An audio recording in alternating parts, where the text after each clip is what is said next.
Урматтуу кыргызстандыктар. Бүгүн 30 август 2023 жыл. Насирдин Нисан туулуп өскөн жерде бир чоң той болуп атат. Насирдин Нисановдун 80 жылдыгы.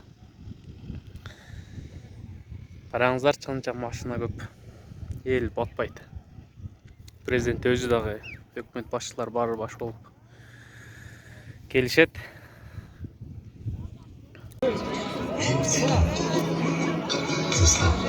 Musa bas.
жерде ясын, кымбат жер табылып, бизге ушул көк белайылы алтын казык тоосу насып этсин.